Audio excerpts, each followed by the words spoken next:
Muy buenos días a todos y a todas. Bienvenidos al segundo día de este segundo Congreso Interamericano sobre el Estado de Derecho Ambiental. Para comenzar el día y guiar nuestra próxima sesión sobre la prevención y manejo de conflicto asociado al desarrollo, le damos una cálida bienvenida a los señores Eduardo Abbott y Peter Lalas.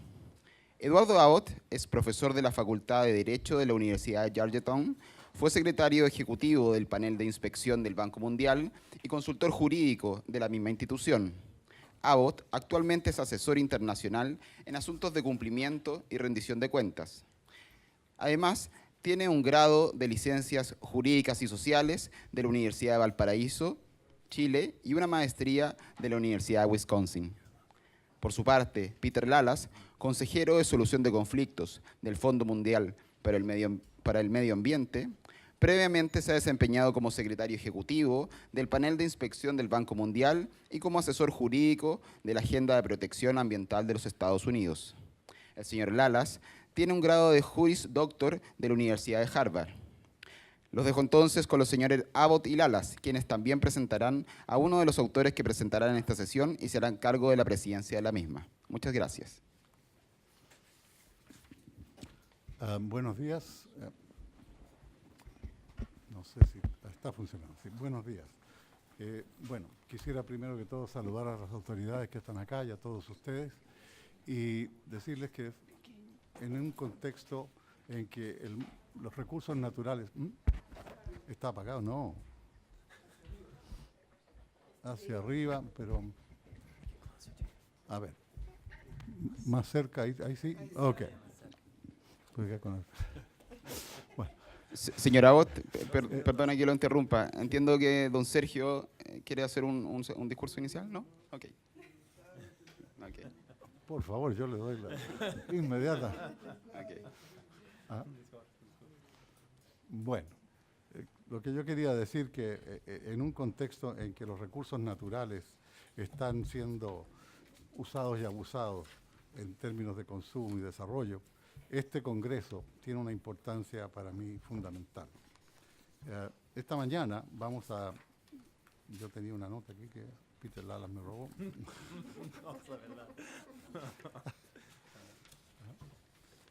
Aquí está. Bueno, esta mañana nos toca discutir temas de gran relevancia en el contexto del Estado del Derecho Ambiental, que dicen relación con el manejo de conflictos sobre el uso de recursos naturales, tanto desde el punto de vista de su prevención, que se puede lograr a través de legislaciones adecuadas, que incluyan derechos irrenunciables a información y participación en las decisiones que afectan a las múltiples partes con intereses muchas veces disímiles en estos proyectos de inversión que tienen un impacto directo en el uso y conservación de recursos naturales. Esta legislación y su efectiva aplicación por parte de las autoridades mediante dispositivos jurídicos y económicos adecuados, como postula uno de los papers que vamos a revisar esta mañana, también tiene una contraparte que cuando el conflicto se genera, tiene que haber métodos de solución. La solución se puede alcanzar a través de la conciliación, y hay un paper que va a discutir eso hoy día, y también mediante la acción adecuada de autoridades administrativas o judiciales, tanto a nivel nacional como posiblemente a nivel internacional. Este tipo de conflictos sobre recursos naturales incluye una serie de aristas sociales, ambientales, financieras, ecológicas, técnicas, administrativas y legales, solo por nombrar unas pocas. Y su prevención y solución requiere un approach, un enfrentamiento en una forma transdisciplinaria, que incluye las numerosas áreas del saber aplicadas en una forma transdisciplinaria que está definida en uno de los papers que vamos a discutir hoy día como una metodología reflexiva e integradora para la solución de problemas complejos. En otras palabras, la discusión de esta mañana promete ser muy enriquecedora en cuanto a lo que muchos podrían considerar el aspecto más relevante del Estado de Derecho Ambiental en el contexto del cumplimiento del Objetivo 16 de la Agenda 2030.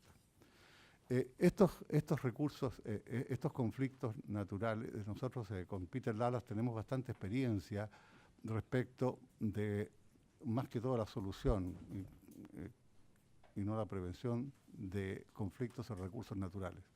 Tanto Peter como yo trabajamos en el panel de inspección del Banco Mundial, que es un organismo relativamente independiente del Banco Mundial, en que las personas que se sienten afectadas por proyectos a ser financiados por el Banco Mundial, y esto también se aplica en las demás instituciones financieras de desarrollo, pueden venir y reclamar, tanto en la etapa de identificación como de apreciación y como de ejecución de aquellos proyectos.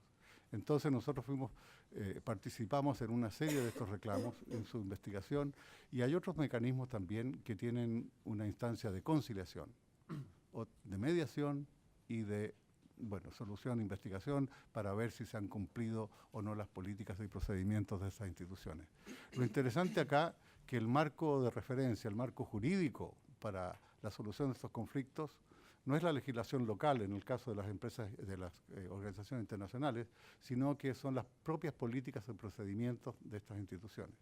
Estas políticas y procedimientos muchas veces van más allá que las legislaciones locales. Ahora, existe solamente un caso de este tipo de organismo que también aplica la legislación correspondiente, que es el mecanismo de inspección y de conciliación del Banco Europeo de Inversiones, que no solo aplica las políticas de ese banco, sino también la legislación europea respecto de los conflictos. También esa entidad tiene una posibilidad de apelación. Estos organismos funcionan en general haciendo un informe al directorio del banco o de la institución en cuestión, pero ese directorio decide. En el caso del Banco Europeo de Inversiones, las personas pueden apelar al Ombudsman Europeo. De manera de que aparece bastante más independiente. El único problema que tiene es que realmente las personas que están funcionando en el sistema son personas del staff, del personal del banco. O sea, la primera instancia es bastante interna, pero se puede ir a un organismo exterior. En el caso de los demás organismos internacionales, la gente que está conduciendo esto está seleccionada de personas de fuera del banco, tienen en general un mandato bastante limitado y son bastante independientes de la administración del banco.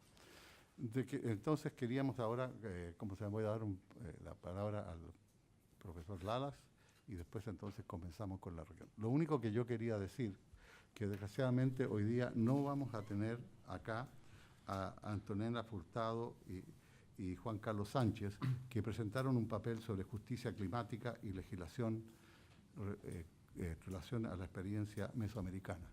Por razones logísticas no pueden estar con nosotros hoy día, pero su paper va a ser publicado y va a estar dentro de los anales de este congreso.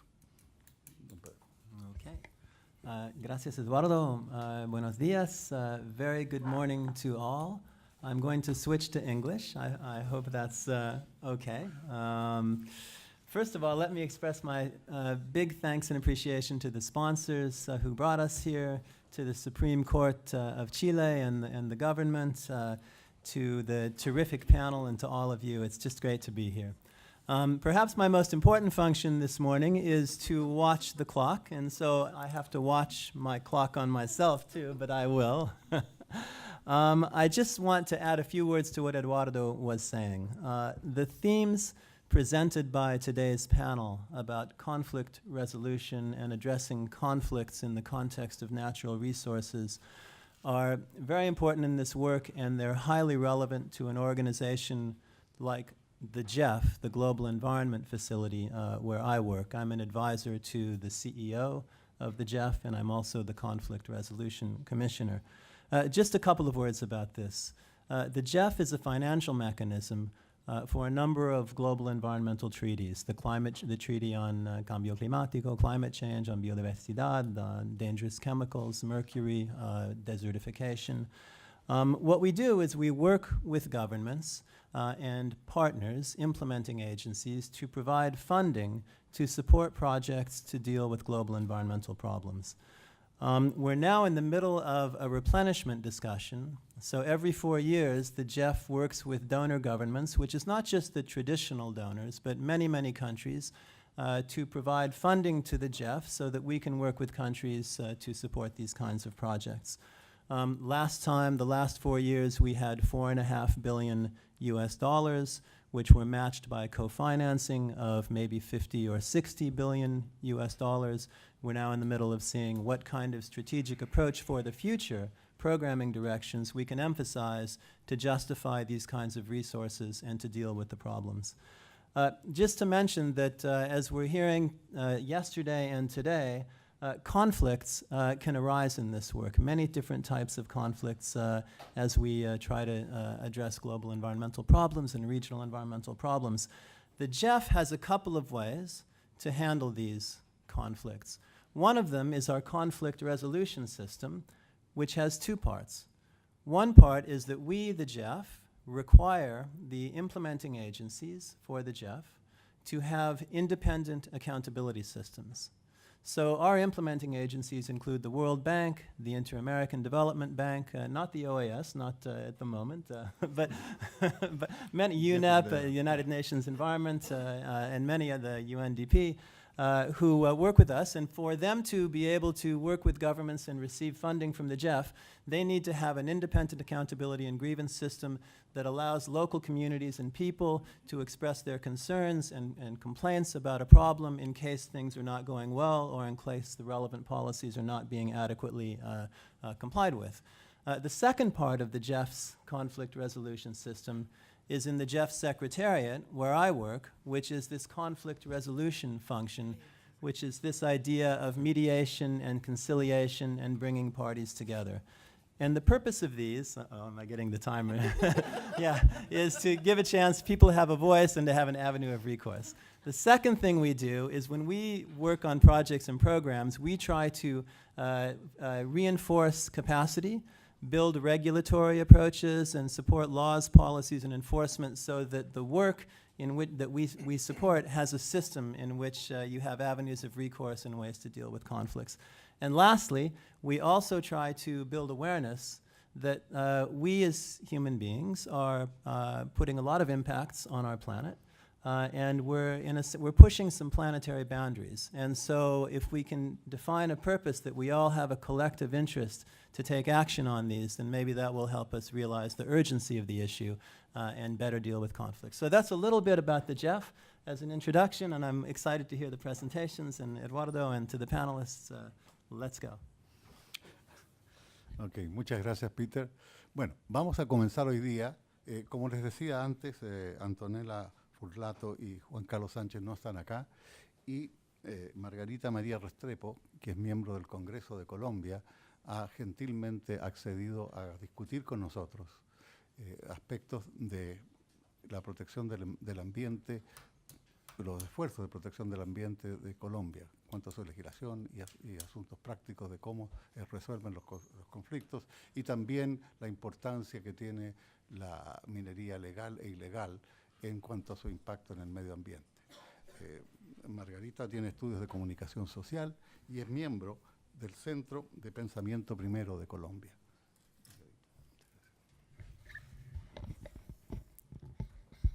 Muchísimas gracias. Bueno, yo decidí que voy a leer mi ponencia precisamente para potenciar el tiempo y poder expresarles claramente pues, lo que quiero decir.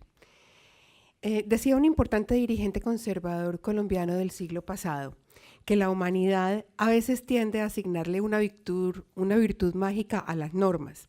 En mi país, dicho comportamiento lo llamamos santanderismo, en referencia al general Francisco de Paula Santander, el padre de las leyes de nuestra república.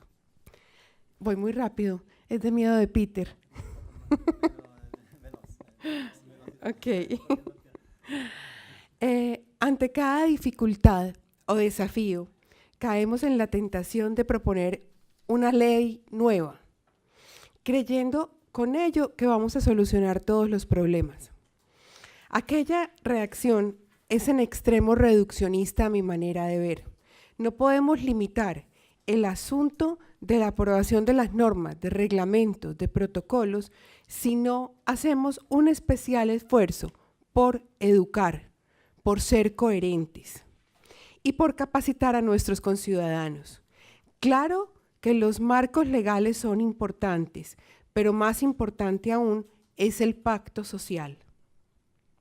El acuerdo de voluntades que emana de unos consensos mínimos de respeto, de responsabilidad de un colectivo frente a una actitud o un problema determinado. En materia medioambiental, a nivel mundial, abundan los marcos normativos, partiendo de la Convención sobre el Cambio Climático, conocida como el Protocolo de Kioto. Digamos, de una vez que aquella convención impuso un hito que desafortunadamente no fue cumplido por los estados que lo suscribieron y lo ratificaron. El calentamiento global es quizás… Entonces, no hay una traducción en inglés. No sé qué es el discurso. Sí, gracias. Tranquila. Un minuto. Vuelvo a empezar entonces. Bueno.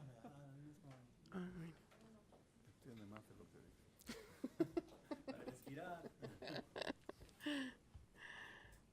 Discúlpenos, son pequeños problemas técnicos, pero estamos trabajando en resolverlos. Ahora sí, no está. ¿Ya? Muchas gracias. Sí, por favor. Les decía que el calentamiento global es quizás la más grande amenaza que cierne sobre la especie humana. Es un círculo vicioso que se alimenta con la misma evolución del hombre a través de la industrialización. No comparto la tesis de quienes sostienen que es necesario desestimular el desarrollo industrial en aras de proteger el medio ambiente. Considero que son posiciones extremas que no aportan la búsqueda de una solución. Lo cierto es que al margen de cualquier consideración, los estados sí están obligados a emprender acciones suficientes para reducir sustancialmente las emisiones de gases invernadero. Aquel compromiso se hace aún más vinculante a aquellos estados con elevados niveles de industrialización. En un estado como Colombia, en el que las principales industrias son del sector de hidrocarburos, debe ser en extremo celoso en materia de protección del medio ambiente. Claro que las regulaciones son necesarias, sobre todo para imponer a las empresas exploradoras y extractoras una serie de compromisos y reglamentos para que, en efecto, hagan su trabajo de una manera limpia y tengamos un ambiente sostenible, un medio sostenible. En virtud del desarrollo constitucional colombiano, se han impuesto condiciones cada vez más exigentes para las empresas petroleras y mineras. Y eso está muy bien. Las comunidades, a través de consultas previas, intervienen en estos procesos. En los últimos meses hemos visto cómo, a través de mecanismos de participación ciudadana democráticos, algunas poblaciones han votado en favor de suspender las actividades de dichas empresas en sus regiones. Con ello, caemos en un escenario de maximalismo regulatorio en aras de proteger el ambiente, lo cual termina siendo contraproducente. Perseguir la minería legal lo único que hace es incentivar la minería ilegal. El panorama en Colombia es desalentador. De acuerdo con las autoridades tenemos, ojo a esta cifra, 95.000 hectáreas. 95.000 hectáreas que se consideran en total afección por efectos de extracción minera descontrolada o ilegal. Después del departamento de Chocó, que queda en el Pacífico colombiano, Antioquia, el departamento al cual represento y en el cual nací, tiene una deforestación de 35.800 hectáreas. Existe una relación directamente proporcional entre grupos armados organizados al margen de la ley y la minería ilegal. Las estructuras ilegales son las encargadas de promover y ejecutar la minería ilegal, lo mismo que hacen con los cultivos ilícitos, miles y miles de hectáreas de bosque nativo colombiano que son sustituidos por coca, por marihuana y por amapola. Cuando se habla de guerrillas colombianos, muchos sectores tienden a creer que son campesinos oprimidos, que se vieron forzados a tomar las armas para defender sus ideales. La verdad, puntual y concreta, nos pone de presente que los grupos guerrilleros colombianos son los grandes enemigos del medio ambiente en mi país, ya que ellos son los que utilizan la forma de ellos oponerse a la industria petrolera y de hidrocarburos es manifestando su desacuerdo con voladuras de oleoductos, con el demoledor impacto que esto trae sobre la naturaleza. Y eso, claramente, son acciones terroristas. Tenemos ecosistemas en mi país que tienen un tiempo de recuperación de 200, 230 años. La guerra tiene víctimas. Colombia ha sufrido durante 6 décadas un desafío a su democracia por parte de los grupos criminales que atentan contra la población civil, contra la infraestructura, contra la democracia, pero también contra el medio ambiente. Volviendo entonces al inicio de mi intervención, el asunto va mucho más allá del tema regulatorio o normativo. Esto necesita conciencia. Quien atenta contra el medio ambiente está atentando contra sí mismo. Vuelvo a plantear con lo que comencé en el comienzo, al principio de mi intervención, el maximalismo normativo versus el compromiso de las personas, lo que las personas deben hacer y a su alcance por proteger el medio ambiente es la verdadera discusión. Sin conciencia, las leyes se convierten en letra muerta. El mundo ya tiene experiencia en ello, si no, basta con mirar el frustrante resultados en materia de incumplimientos de las exigencias contempladas por el Protocolo de Kioto. Muchísimas gracias.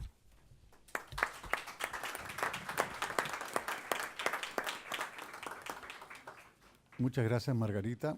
Y siguiendo el mismo contexto que de las sesiones anteriores, vamos a tener 2 presentaciones y vamos a abrir después un tiempo para preguntas. Y después entonces los segundos set de presentaciones. Ahora les quisiera presentar a Sibel Villalobos. Sibel tiene una experiencia casi única porque ella fue miembro de un tribunal ambiental chileno. La característica interesante del Tribunal Ambiental chileno es que está compuesto por 2 abogados y un científico. Y Sibel es la primera bióloga marina en integrar un tribunal ambiental. Entonces, ella nos va a compartir con nosotros una experiencia muy singular en cuanto al enfoque y resolución de los conflictos. Y en ese sentido, ella quiere conversar con nosotros sobre un apunte multidisciplinario, la solución de estos conflictos. Ella, basada en su experiencia con el tribunal, ¿no es cierto?, ha desarrollado una teoría muy interesante de cómo se resuelven los conflictos en esta naturaleza. Ella es bióloga marina y magíster en ciencias. También fue ministra suplente, licenciada de Ciencia del Tercer Tribunal Ambiental de Chile, cuenta con más de 15 años de experiencia en gestión ambiental en el sector público y más de 3 años de experiencia en la resolución de controversias ambientales. Sibel, por favor, adelante.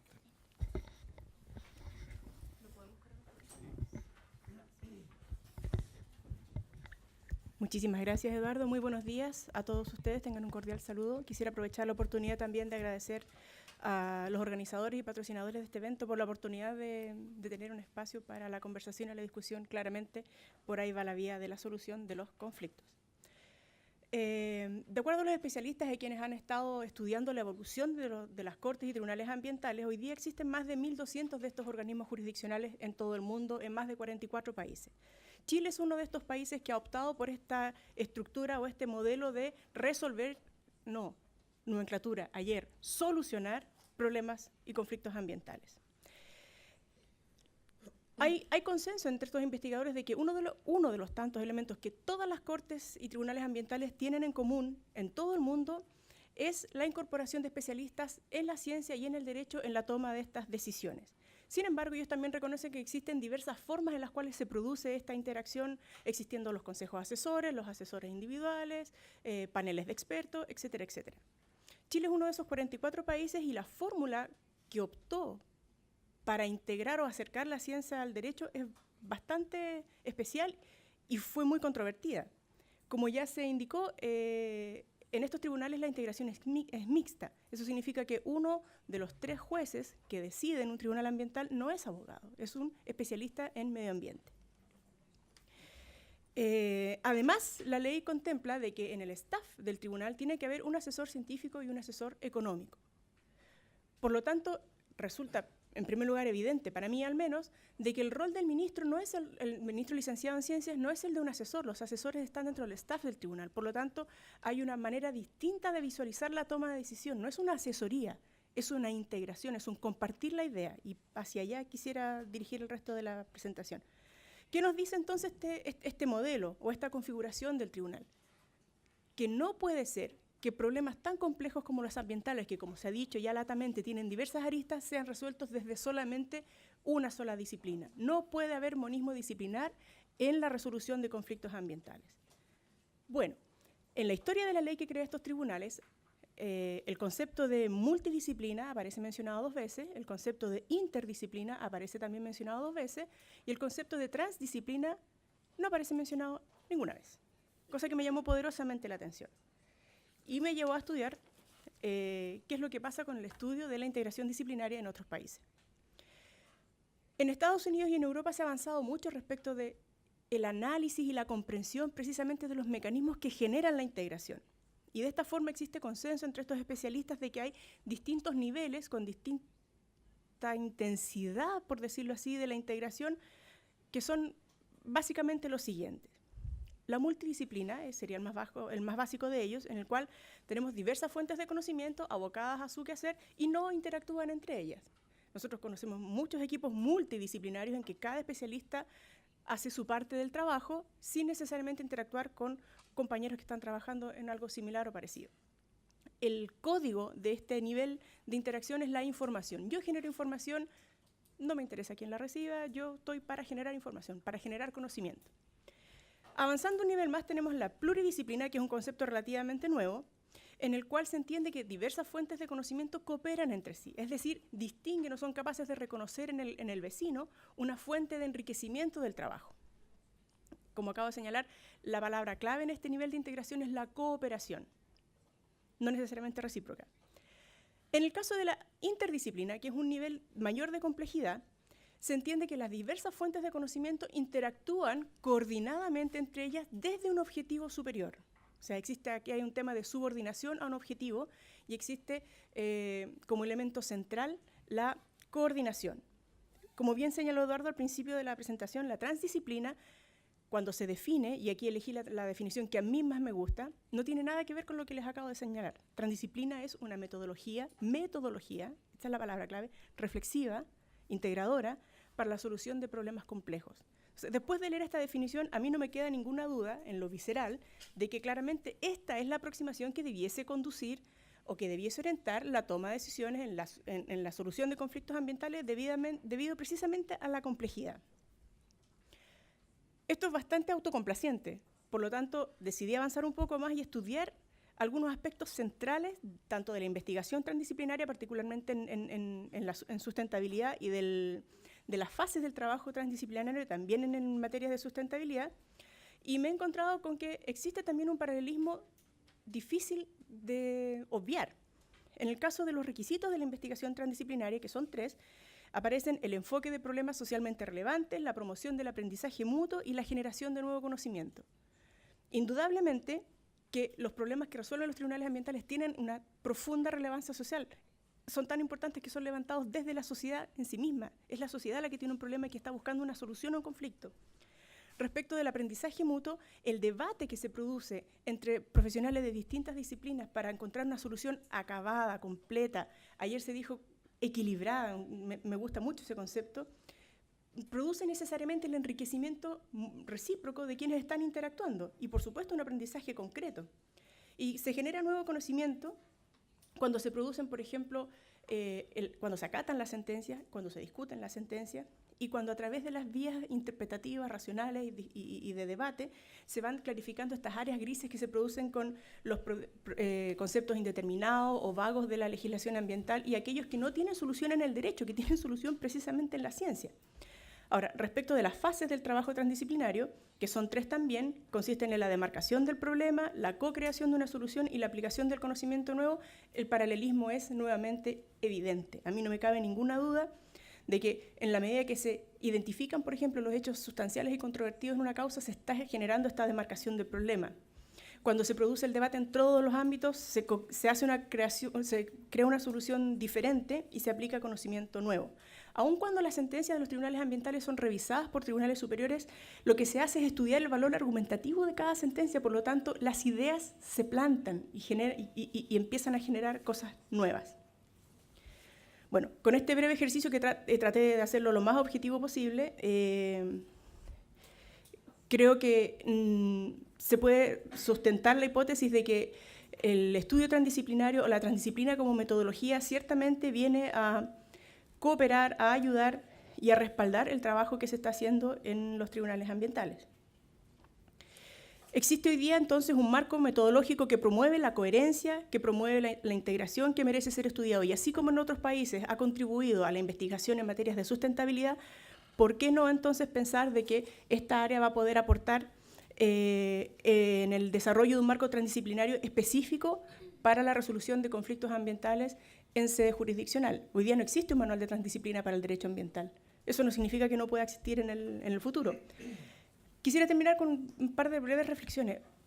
Así como el vaso y la ventana y la puerta tienen valor o son importantes por el vacío que representan, una ventana si no tiene vacío no me permite mirar a través de ella, una puerta si no es un vacío no me permite atravesarla, un vaso si no tiene vacío no me permite llenarlo. Esta suerte de vacío o distancia que parece existir entre las ciencias ambientales y el derecho necesita ser llenado de manera virtuosa. Necesita el compromiso de cada uno de los actores de construir puentes de entendimiento para generar algo nuevo, algo diferente, nada como lo que conocemos. No estoy hablando de mi conocimiento o mi entendimiento enriquecido con el suyo o el suyo enriquecido con el mío, tiene que ver con cómo juntos logramos una nueva forma de ver las cosas. Y en función de lo que escuchamos ayer, no sé si será demasiado ambicioso, ¿un nuevo Estado de Derecho Ambiental? ¿Es eso posible? ¿Es eso posible?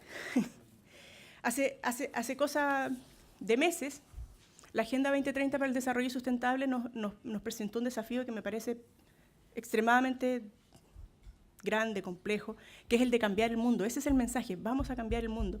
Y muchos años antes, Gandhi nos dijo, ¿usted quiere cambiar el mundo? Usted sea el cambio.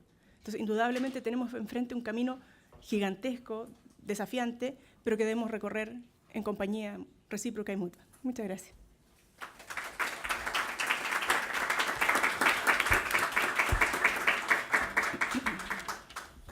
Muchas gracias, Sibel. Bueno, como decía antes, vamos a abrir entonces un espacio para hacer preguntas. Por favor, adelante. Yo no sé, necesitamos.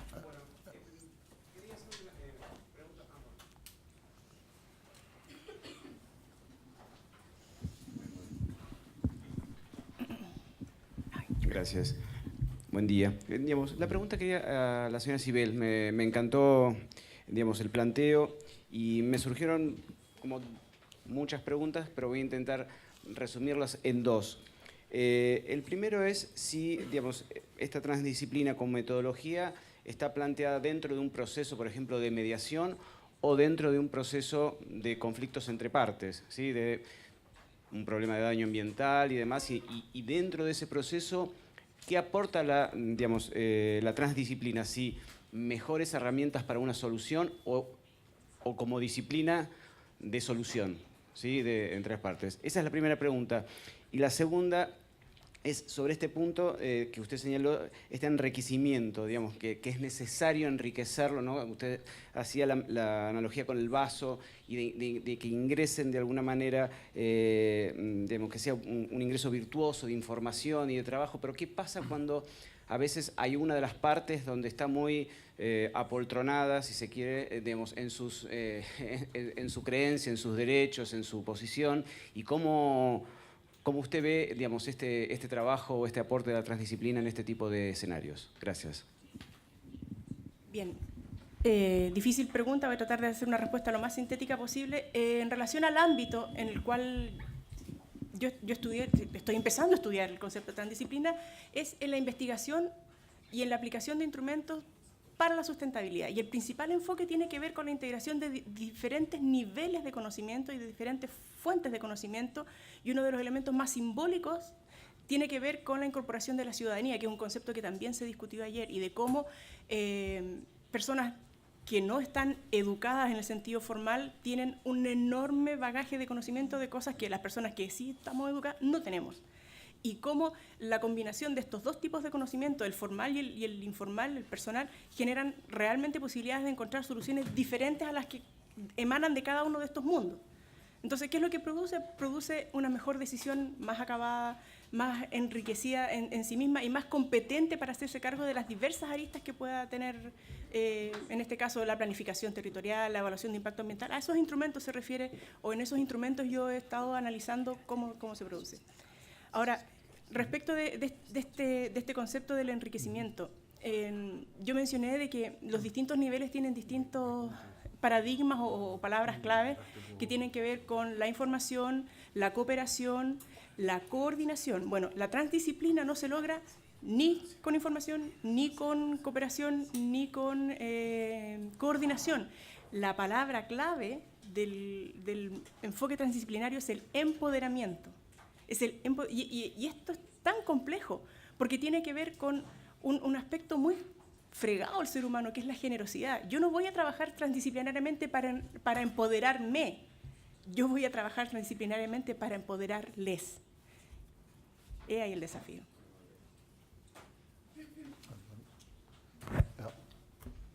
Por favor, Ana. ¿Tiene alguien?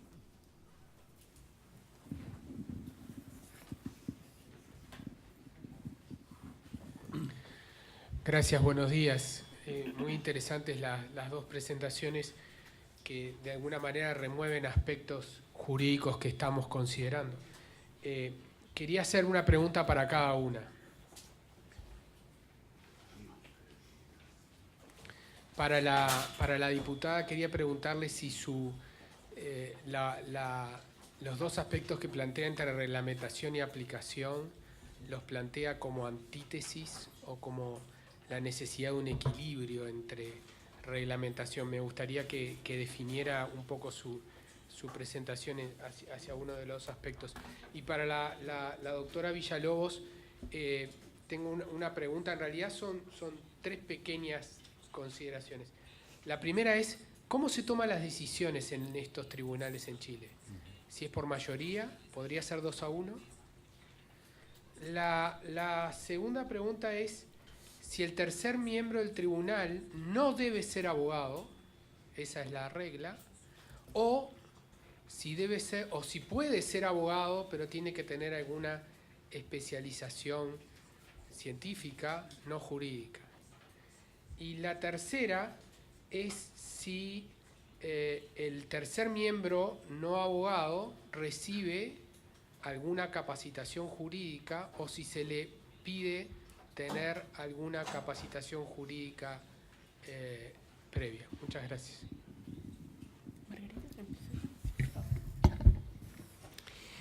Sí, me refiero a un equilibrio, me refiero a un complemento. Pienso que caemos en el maximalismo legal. Hay muchas leyes y se cumplen muy pocas. Pienso que para ser realmente efectivo, lo importante es hacer cumplir las leyes, no expedir todos los días nuevas leyes. Además, pienso que los extremos no nos conducen a ninguna parte.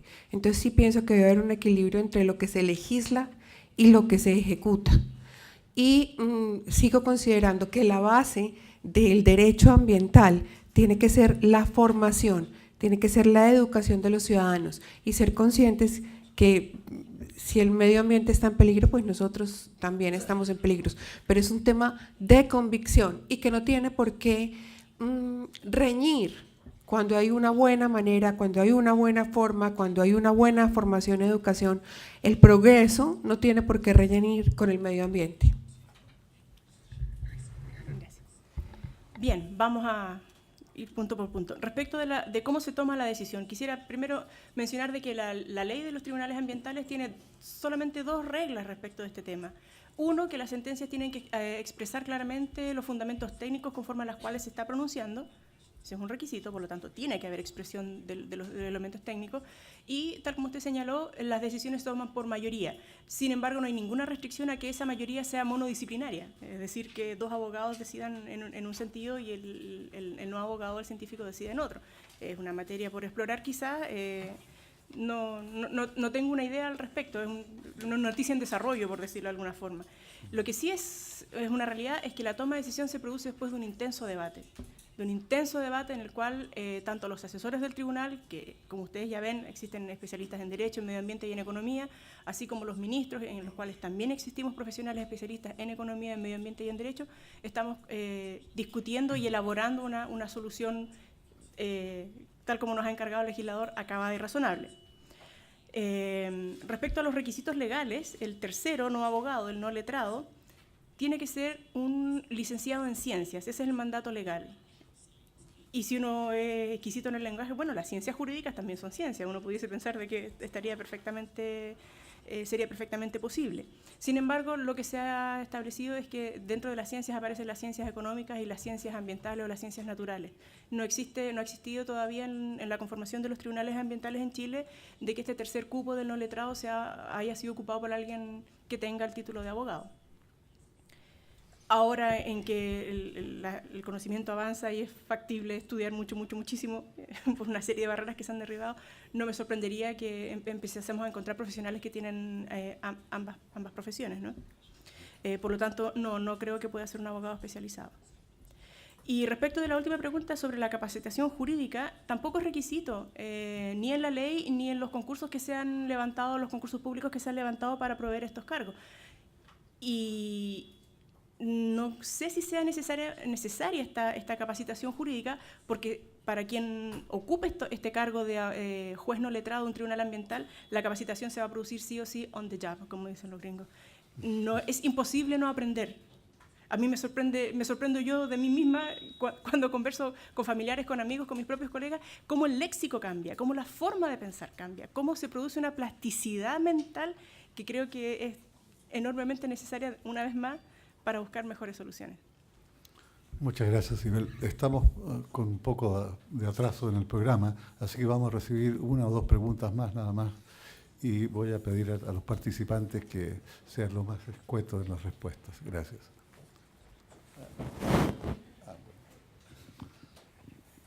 Sí, no.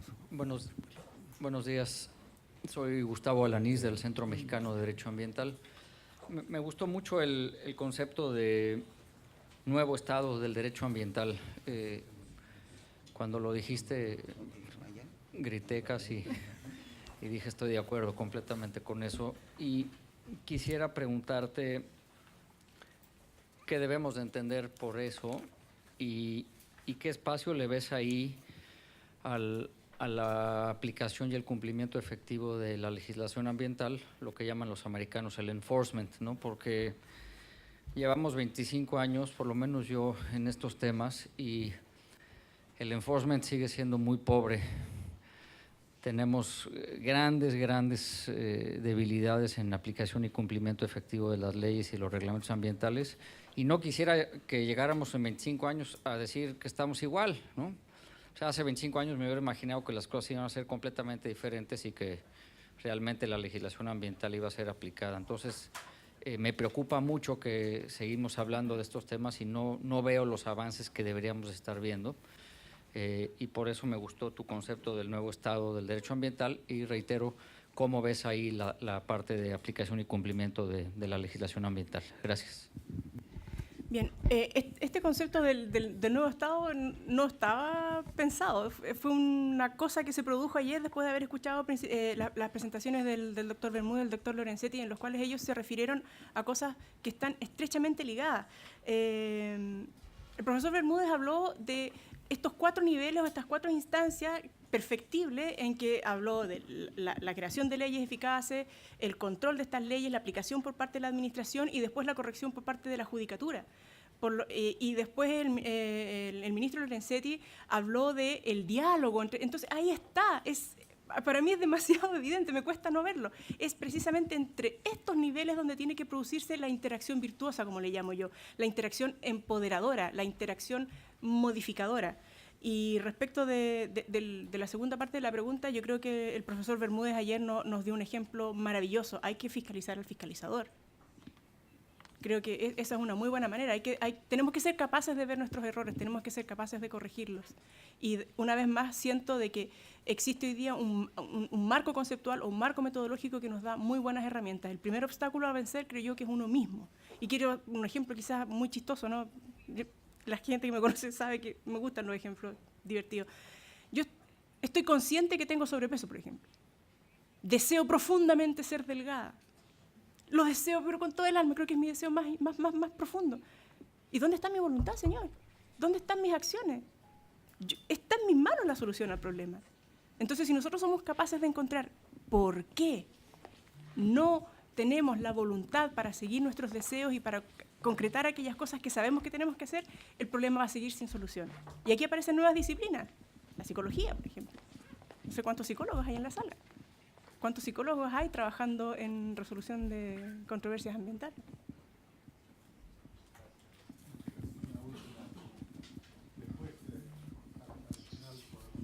Volver a hacer preguntas a las personas que pusieron en esta etapa de la presentación. Gracias. Bueno, yo tengo una pregunta para cada uno. Primero, por parte de este tercer cupo en el tribunal, me parece algo bastante interesante. Me parece bastante coherente. Personalmente yo soy abogada y también soy ingeniera ambiental, hice las 2 carreras, entonces yo estoy totalmente de acuerdo en que este tercer dirimente u observador técnico científico es necesario en la materia del derecho ambiental para la resolución de los conflictos. En esto estoy 100% de acuerdo. Mi pregunta va más hacia cómo se garantiza, cuál es el proceso garantista de que este tercer cupo tenga la suficiente experiencia, o sea, la expertise en la materia a resolver y la imparcialidad dentro del caso hacia las 2 partes. ¿Cuáles son los requisitos o el método de selección de este tercer cupo? Y la pregunta a la otra ponente va un poco más técnico, ambiental, en el tema minero. Nosotros en Ecuador estamos pasando justamente por un proceso de incentivo a la minería y me parece súper interesante porque es una lucha, creo que de todos los países mineros, en contra de la minería ilegal, porque es la más contaminante, una de las fuentes de mayor contaminación ambiental en nuestros países. Pero me interesó lo que mencionó acerca de las 95.000 hectáreas que hoy son afectadas, es decir, son un pasivo ambiental ya reconocido por el Estado. En el caso de que ustedes no encuentren al infractor o no se lo pueda procesar por principio de subsidiariedad o algo, ¿qué pasa con ese pasivo? ¿Pasa a ser un pasivo ambiental del Estado? ¿Cómo se lo procesa? ¿Qué normativa tienen ustedes con respecto a eso? Bien, me complica la pregunta en el sentido de que los requisitos para integrar los tribunales ambientales son bastante altos. Y la ley exige destacada trayectoria, capacitación, experiencia, entre una serie de otros requisitos, los cuales son plasmados mediante un concurso público, uno de los más complejos en la asignación de cargos en la República de Chile, en el cual intervienen los 3 poderes del Estado, el Ejecutivo mediante el Consejo de Alta Dirección Pública, que hace una selección curricular, el Poder Judicial a través de la intervención de la Corte Suprema, que lo que hace es despejar una lista de nombres para entregarle una cinquena al Ejecutivo, y el Ejecutivo selecciona un nombre de esta nómina, el cual tiene que estar ratificado por 2/3 del Senado. Entonces es realmente un proceso complejo.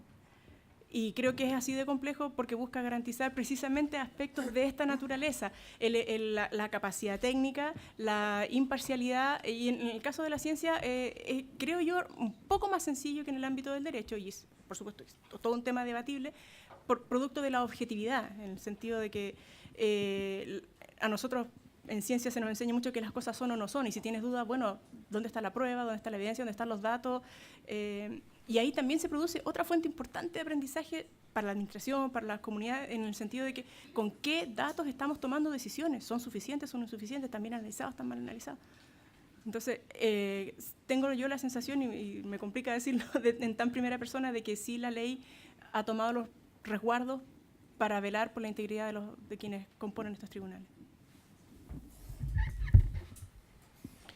Bueno, en Colombia el tema minero en particular, que es a lo que tú te refieres, tiene muchas aristas. Está la minería ilegal, está la minería artesanal, está la minería legal. Incluso el gobierno en el último año ha intentado criminalizar la actividad de la minería, y está la minería criminal, que este término fue descalificado, fue descartado por el Congreso de la República, porque estaríamos criminalizando a los mineros artesanales. Colombia tiene un marco muy particular por la presencia de grupos armados al margen de la ley dentro de nuestro territorio, y esta minería ilegal en su gran mayoría es manejada o por los grupos armados al margen de la ley o por grupos de BACRIM o de mafias.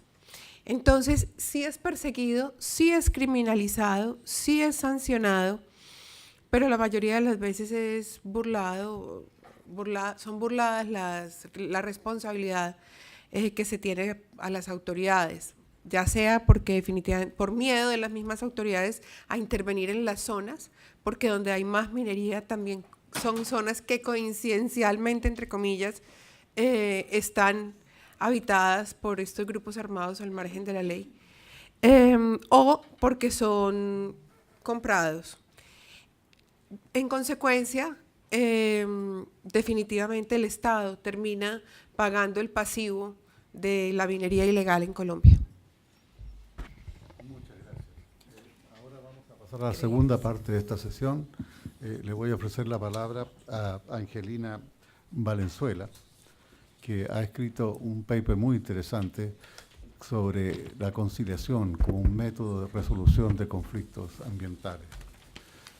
Angelina es directora del posgrado de Derecho y profesora de Derecho Ambiental de la Universidad de Monterrey en México, doctora en Derecho con orientación en Derecho Procesal, graduada summa cum laude por la Universidad Autónoma de Nuevo México, de León, perdón, de Nuevo León en México. Es ganadora también de la medalla que otorga la Asociación Transdisciplinaria Internacional del Medio Ambiente.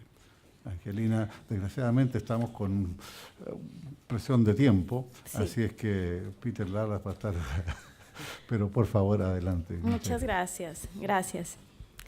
Buenos días a todos y a todas. Gracias a la ONU, gracias a la OEA, al Poder Judicial de Chile, a la Comisión Mundial de Derecho Ambiental, que nos permiten estar reunidos conversando sobre temas que son de interés para la humanidad, no solo para los que estamos aquí. Y citando a Violeta Parra, pues gracias a la vida. Mi ponencia se va a referir a la mediación de conflictos ambientales en el continente americano. El daño al ambiente trae por consecuencia la aparición o agravación de los conflictos, los cuales pueden someterse a la forma tradicional de dirimirlos, que es el proceso judicial, o sea, el juicio, pero además existen otras sendas llamadas medios alternos de solución de controversias, y dentro de estos está la mediación. En la mediación, las partes intentan alcanzar un acuerdo a fin de solucionar el conflicto a través de un procedimiento que es guiado por uno o más terceros imparciales, quienes no están facultados para decidir cómo resolver, ni para hacer recomendaciones a las partes, pero sí deben orientar a las partes para que lleguen a un acuerdo. Es un procedimiento que promueve la paz, la participación ciudadana, el acceso a la justicia, o sea, coadyuva al cumplimiento del objetivo 16 de los ODS, además de tener otros beneficios. Mi objetivo el día de hoy radica en mostrar la manera en que el derecho doméstico regula o no la mediación ambiental en algunos Estados miembros de la OEA. He abordado solamente la perspectiva resolutiva y no la preventiva. Ese es tema de otra investigación. Mi exposición se va a dividir en dos partes, la primera dedicada a algunos países del sistema anglosajón y la segunda a algunos del sistema romano. Sería insospechado que yo viniera el día de hoy y no incluyera el common law cuando ha sido la génesis de los medios alternos, de la mediación ambiental, donde se ha desarrollado, donde se ha institucionalizado. Es así que voy a empezar con Estados Unidos. En el preámbulo de su constitución se menciona que su pueblo, a fin de formar una unión más perfecta, establecer la justicia, asegurar la tranquilidad doméstica, proveer para la defensa común, promover el bienestar general para los presentes y descendientes, establecieron dicha constitución. Y yo ante esto, tan hermoso que está en su preámbulo, me pregunto, ¿la mediación no será un vehículo para lograr esos fines? Es así que este país, Estados Unidos, cuenta con un andamiaje legislativo sobre la resolución alterna de disputas ambientales, como se puede evidenciar en la Ley de Política Ambiental y Resolución Avanzada de Conflictos de 2003. Además que tienen, como les digo, todo un andamiaje. Hablando de Canadá, en su constitución no hallé referencia al tema de la mediación ambiental. Ha habido muchos casos exitosos de mediación ambiental en Canadá, pero la regulación expresa en la legislación más bien se refiere al aspecto preventivo, que les decía, eso es tema de otra investigación, no se refieren al aspecto resolutivo propiamente. Ahora, ¿qué pasa en los países de tradición romana? Como sé que el doctor Peter me está limitando con el tiempo, yo solo les hablaré de alguna muestra de estos países. En Argentina, la Constitución no alude expresamente a la justicia alternativa, pero sí es un camino para cumplir también con los objetivos de su preámbulo. La Ley 24.573 de mediación prejudicial obligatoria de Buenos Aires fue la antesala de la mediación ambiental, nos dice Modéjar, uno de los autores que se dedican a esto, la cual fue derogada por la actual Ley 26.589. No encontré una regulación específica de mediación ambiental, aunque esta es incluso promovida, por ejemplo, por el Ministerio de Ambiente y Desarrollo Sustentable de Salta. En Brasil, también de su preámbulo constitucional, puede deducirse que la mediación es constitucional. Además, la fracción séptima del artículo 1 establece que la República Federal de Brasil tiene como fundamento la resolución pacífica de los conflictos. Existe legislación sobre mediación en Brasil, el nuevo Código de Proceso Civil, la Ley 13140 de 2015, pero no encontré una ley ceñida a la mediación ambiental, aunque esta sí puede ser utilizada. Por ejemplo, la Universidad Católica de Santos ha sido pionera en establecer una cámara de mediación de conflictos ambientales. En Colombia, también del preámbulo de la Constitución y de sus artículos 22, 95 y 79, puede desprenderse que la mediación ambiental es constitucional. La Ley 446 del 98 reguló diversos medios alternos, pero no se refirió ni a la mediación ni a lo ambiental. Tienen, por ejemplo, aunque no esté regulado, sí han utilizado la mediación. Incluso hay un proyecto que se llama audiovisuales para la justicia ambiental, impulsados tanto por la Universidad Autónoma de Barcelona como la Universidad de Magdalena de Colombia. Entonces, aunque no se regule, sí la podemos encontrar en la práctica. En Chile, en su constitución no hay una disposición tocante a los medios alternos, salvo en materia laboral. La Ley 19.300 sobre bases generales del medio ambiente no contiene una referencia explícita a la mediación, pero en su artículo 4 sí ordena que el Estado facilite la participación ciudadana, y la mediación ya dijimos que es una forma de facilitar la participación ciudadana. En Chile sí ha habido resoluciones de casos ambientales a través de medios alternos, como aquel en que el Segundo Tribunal Ambiental de Santiago, en 2014, empleó la conciliación entre el Consejo de Defensa y el Centro de Manejo de Residuos Orgánicos de Colhue. Además, en Chile yo encontré algo bien importante cuando hice esta investigación. El artículo 44 de la Ley 20.600, que crea los tribunales ambientales, dispone que la acción de reparación ambiental no podrá ser objeto de ningún acuerdo que exima al autor del daño a implementar medidas de reparación. Ahora, en México, de donde yo vengo, ¿qué sucede? La Constitución, en su artículo 17, ordena que las leyes prevean medios alternos. y en 2013 entró en vigor una ley que se llama Ley Federal de Responsabilidad Ambiental, conocida como la LEFRA, donde expresamente se autoriza el empleo de la mediación para resolver conflictos sobre daño al medio ambiente. Esto quiere decir que no se va a someter a mediación, por ejemplo, un delito contra el medio ambiente, pero sí la reparación del daño. Eso pues es un avance, pero también tengo que reconocer que nuestro país se quedó corto, o sea que aunque ya se permite expresamente la utilización de este medio alterno, habría que establecer directrices, parámetros, porque no estamos hablando como en materia comercial, que las partes tienen libre arbitrio sobre el bien que se va a disponer. Aquí la situación es diferente. Es así que México puede ser estimado como un modelo para otros estados, debido a que brinda certidumbre en su derecho doméstico, pero insisto en que todavía tenemos mucho que mejorar. Concluiré mencionando que el que algún estado no tenga la mediación ambiental regulada no quiere decir que de facto no se lleve a cabo, incluso pueden haber tenido mucho éxito en su utilización. Tampoco el que un país haya autorizado expresamente el empleo de la mediación ambiental se traduce en un uso provechoso, muchas veces en la práctica no se observa. Contar con un mecanismo efectivo para reparar el daño al medio ambiente, como puede ser la mediación, derivaría en un estado preservador del medio ambiente y sociedades pacíficas con mejor calidad de vida. Como dijera Neruda, paz para los crepúsculos que vienen. Muchas gracias.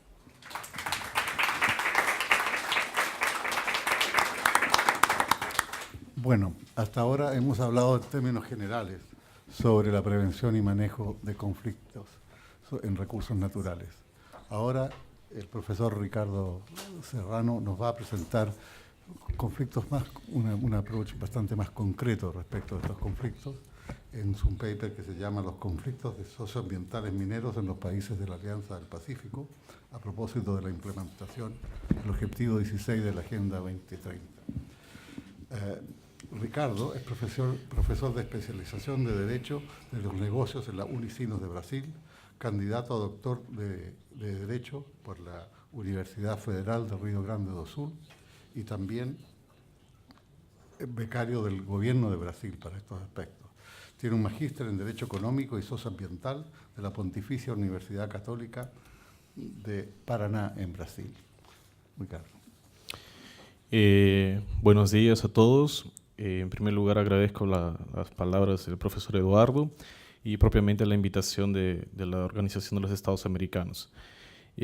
Después de haber escuchado las tres palestras, las tres presentaciones, da una luz, da un aspecto general a mi trabajo de investigación que propiamente está siendo desarrollado junto con el doctor Guillermo Acuña, quien es asesor legal de la Comisión Económica para América Latina y el Caribe, CEPAL.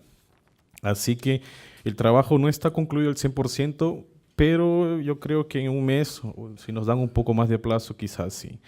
Conflicto socioambiental en los países de la Alianza, conflictos socioambientales mineros en los países de la Alianza del Pacífico. Su cumplimiento o descumplimiento del objetivo 16 de la Agenda 2030. Conflicto socioambiental. No podemos hablar de conflicto socioambiental sin antes hablar de conflicto social. Conflicto social tenemos diversos, aún más en América Latina. Tenemos el aspecto del conflicto social, económico, por las actividades extractivas. Conflicto social por la igualdad de género. Conflicto social por la educación gratuita. Y así en adelante.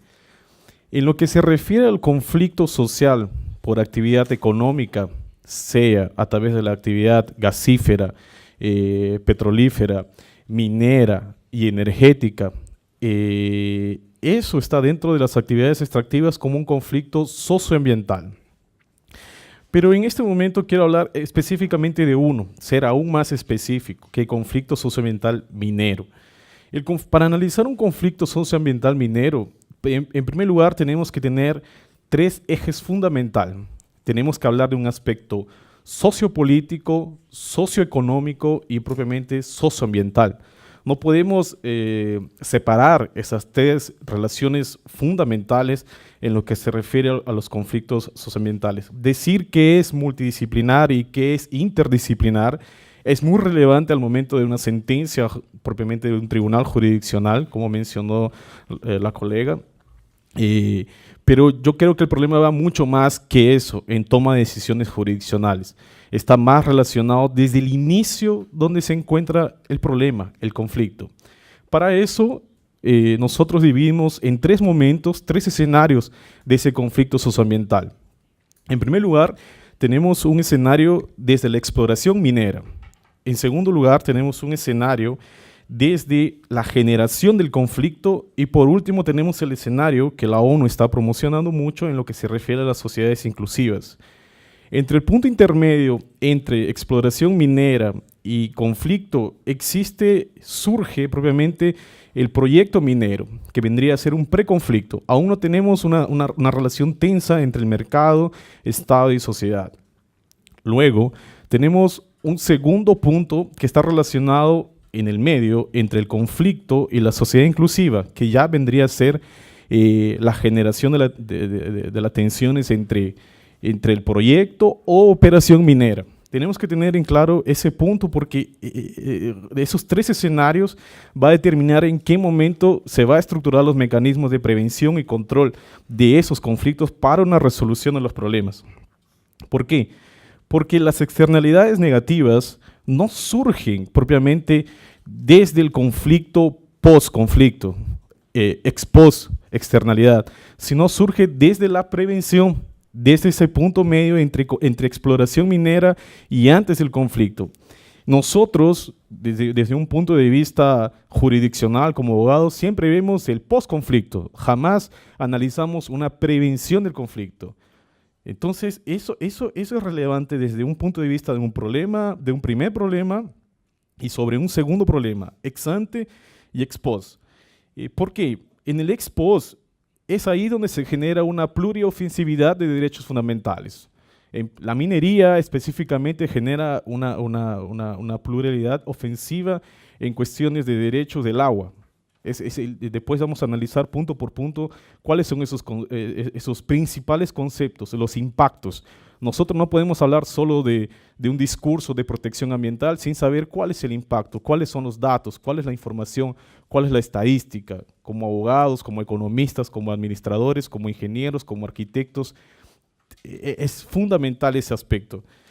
Bueno, yo no voy a hablar más de conflicto socioambiental minero desde esa perspectiva general, si voy a ir directamente al punto en los casos, por la cuestión del tiempo. Los países de la Alianza del Pacífico fueron formados desde un punto de vista para una integración regional, mirando siempre para la relación entre Asia y Pacífico. Sin embargo, esa relación no solamente guarda relación sobre una relación de comercio internacional, sino también sobre una vocación minera. Estos países tienen vocación minera intrínseca. Y así como tienen esa vocación, también tienen problemas similares. Por ejemplo, en el caso del Perú, tenemos el proyecto minero Conga y el proyecto Tía María. Conga quizás sea el proyecto minero aurífero más grande o digamos de mayor relevancia de América Latina, porque es una inversión de $5.000 millones. El proyecto Tía María tiene una inversión aproximada de $3.000 millones. Chile hoy también tiene serios problemas en cuanto se refiere a esos proyectos mineros y de operación a través del conflicto llamado La Dominga y propiamente Pascua Lama, que si bien es cierto, La Dominga es un conflicto que está actual, está en boga por parte de los tribunales y por parte de los entes políticos. De aquí unas semanas también va a surgir el problema, un nuevo problema que fue en el pasado, pero nuevamente se va a reavivir, que es el Pascua Lama. En Colombia tenemos el caso de la Colosa, que si bien es cierto, mi compañera colombiana ya especificó en qué trató esas consultas populares y su relación y su relevancia que tiene. Por la cuestión del tiempo, ya son 3 minutos, me gustaría detallar uno por uno, pero es complicado. La resolución de esos conflictos socioambientales, Conga, Tía María, La Dominga, La Colosa, de México también, en Guerrero. La pregunta que surge aquí entre nosotros es ¿cómo resolverlos? No existe una respuesta de cómo resolver, pero nosotros con el doctor Guillermo Acuña tenemos como regla general lo siguiente: La resolución de los conflictos socioambientales tiene que tener una regla general. No podemos dar la espalda a la libre iniciativa privada en el sentido de que no se pueden restringir los proyectos mineros y asimismo no se puede vulnerar la protección ambiental de un aspecto general. Entonces la regla general es que viabilidad de proyectos mineros y protección ambiental. Ahora, los ambientalistas pueden tomar una decisión radical y pueden decir, mira, yo la verdad quiero protección ambiental y no emprendimiento minero. O otros pueden ser, no quiero emprendimiento minero y no quiero protección ambiental. Entonces, ponerse de acuerdo en ese aspecto de una resolución de conflictos socioambientales mineros es muy complicado. Y aún más por la institucionalidad jurídica ambiental en América Latina y de los países de la Alianza Pacífico, que es muy débil. Bueno, para concluir, ya tengo un minuto, el resultado de la investigación, que aún está en trámite, que aún está trabajándose, es que la licencia social como un instituto jurídico que fue nacido en Australia y probablemente influenciado por Canadá y traído aquí a América Latina, hoy en día está siendo muy fuerte en su aplicación, aún como un único elemento de mecanismo de resolución de conflictos.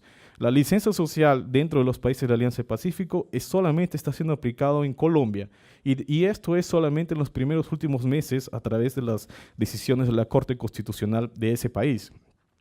Un segundo resultado que llegamos a la investigación fue de que existe un descumplimiento por parte de estos países en lo que se refiere a la implementación del objetivo 16 de la Agenda 2030. No podemos decir que existe un cumplimiento, sabemos muy bien que los principios 10 de la Declaración de Río, sea los derechos de acceso, derecho a información y derecho de participación, están, digamos, inestables en los países de la Alianza del Pacífico. Y por último, a través del trabajo de investigación queremos llegar a un mecanismo de resolución de conflictos de estos 4 países. Y ya finalizo, doctor Peter. ¿Por qué? Porque Perú tiene una decisión de resolución de conflictos de un punto de vista político. Existe una oficina de diálogo y sostenibilidad que es subscrita al al Consejo de Ministros del Poder Ejecutivo. O sea, la decisión de viabilidad de proyectos es a través de una toma de decisión política. En Chile es a través del Consejo de Ministros o Comité de Ministros, que es conformado por 6 miembros del gabinete presidencial, que también es una decisión política.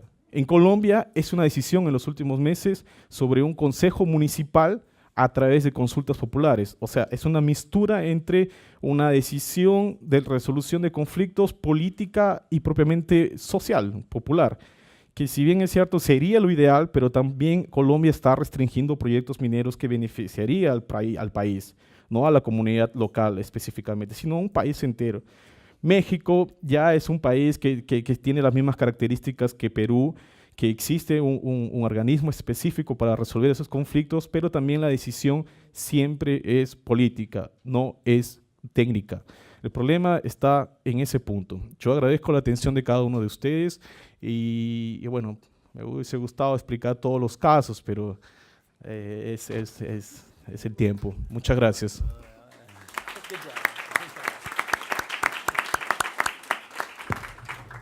Gracias, Angelina y Ricardo. Muy interesantes sus exposiciones. Ahora abrimos de nuevo para un espacio para preguntas.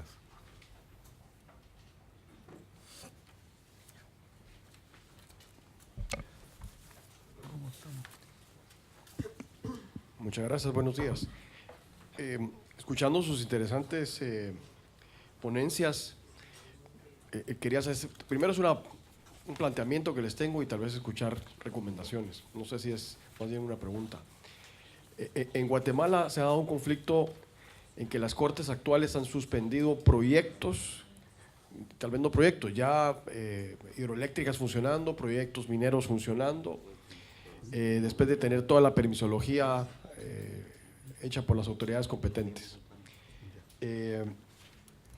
Y escuchando obviamente este tema de conflictividad y que son decisiones políticas, ¿cómo podemos hacer para empatar el convenio 169 que obliga al gobierno a consultar con estas externalidades que son posiblemente conflictos de las comunidades que se oponen por diversas razones, algunas totalmente válidas, otras politizadas o ideologizadas? Entonces, ¿cómo podemos empatar esta mediación y esta conflictividad con este convenio que obliga al Estado a hacer estas consultas? Entonces, yo como abogado me surge el conflicto de que, ¿cómo lo hacemos? ¿Verdad? Si tengo que consultar y el resultado de la consulta es un no, ¿qué hace el Estado? Porque no es vinculante la consulta. Entonces, ¿cómo hacemos ahí para buscar un gana-gana para todas las partes? Muchas gracias.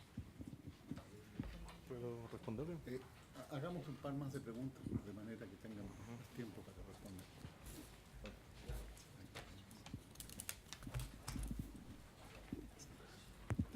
Bueno, para ahorrar tiempo, vamos a juntar varias preguntas y eso entonces le va a dar a los exponentes un poco más de tiempo para responder en detalle. Buenos días. Mi pregunta es para el profesor Serrano. Por acá. Hola. Mi pregunta es, primero, ¿cómo la institucionalidad ambiental debiese subsumir la resolución de los conflictos socioambientales, especialmente en el ámbito minero, teniendo en consideración que Chile es un país principalmente explotador de las materias mineras? Y segundo, si es que se puede excluir o reducir en los procesos institucionales, tanto administrativos como judiciales, el factor político de las decisiones de carácter ambiental, teniendo en consideración solo aspectos técnicos.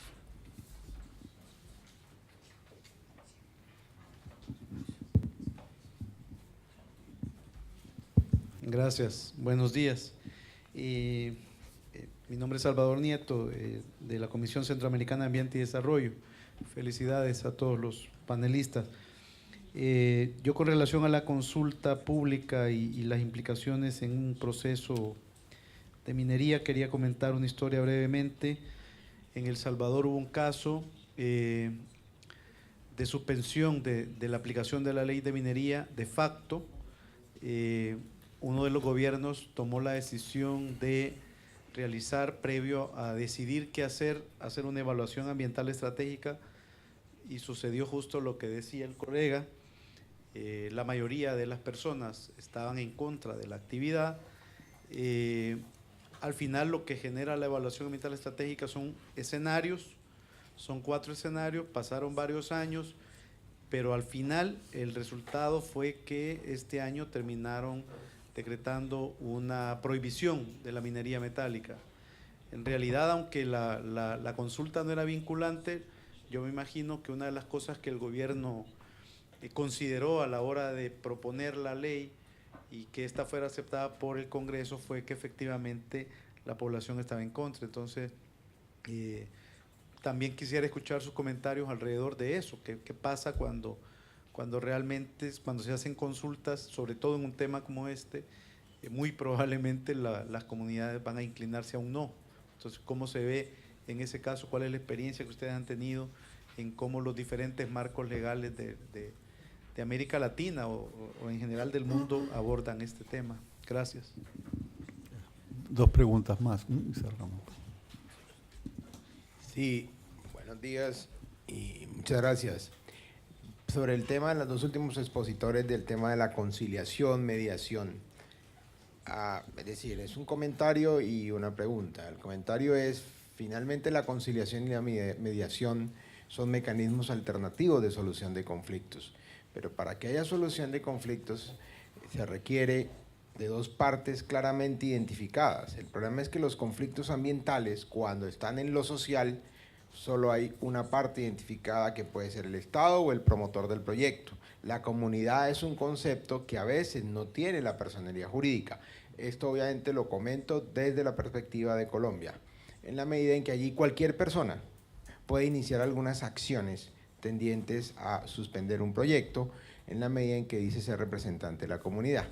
Entonces, digámoslo, en ese sentido, hacer la mediación y la conciliación, que efectivamente no aparecen, y además en Colombia la ley de medio ambiente, que data de 1993, prohíbe expresamente la transacción en materia ambiental, y dice: las normas ambientales son de orden público y no podrán ser objeto de transacción o de renuncia a su aplicación por las autoridades o por los particulares.